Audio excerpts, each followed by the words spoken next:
Hello, আসসালামু আলাইকুম ভাই বন্ধুরা, কেমন আছেন? সবাই ভালো আছেন? বর্তমানে দেখরা আমি একটা মাদ্রাসার চাকরিয়াত আছি। বর্তমানে এটার মাঝে ডিউটিত।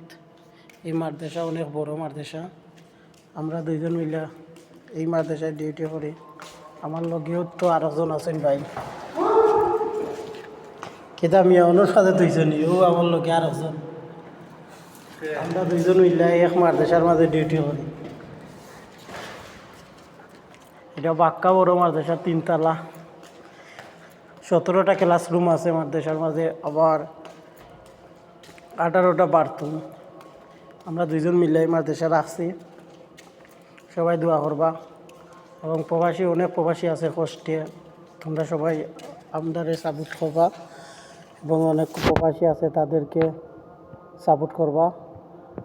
এবং 12 তারিখ যে নির্বাচন, এই নির্বাচনের পক্ষ থেকে আমি কইলাম যে প্রবাসীর যদিও তোমরা ভালো বুঝো, প্রবাসীর যদি দুঃখ কষ্ট সহযোগিতা করতে চাও, তাহলে এই 12 তারিখ নির্বাচনে চোখ মুজ্জা সে রুমকে তাকানি দরকার নাই, দাড়িপাল্লাত ভোট দিলেইবা।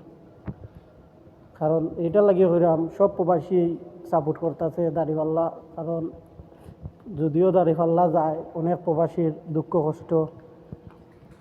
কষ্ট কমব। দাড়িপাল্লা একটা ন্যায় বেচক প্রতীক। সবাই ভোট দিবা। এবং যদি দাঁড়িপাল্লাত ভোটটা দেন সবাই, তাহলে ওটাই ভালো হইব। আমরা সবাই প্রবাস থেকে অনেক খুশি হইব। এবং আমরা লাগি দাঁড়িপাল্লায় কিচ্ছু করুক আর না করুক, দেশের লাগে অনেক কিছু করবো। এখানে আমরা মনের মাঝে আছে যে দাঁড়িপাল্লায় দেশটারে সুন্দরভাবে পরিচালনা করবে।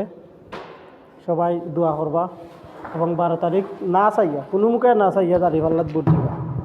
আমরা সবাই দাঁড়িপাল্লা। কিতাবা তুমি কিতা ও দাঁড়িপাল্লা জিন্দাবাদ।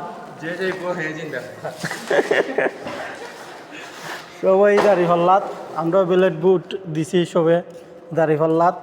সবাই দোয়া করবা। আমরা বিদেশ থেকে বেশিরভাগ মানুষই দাঁড়িপাল্লা সাপোর্ট করেন। ইনশাল্লাহ 12 তারিখ বোঝা যাইব।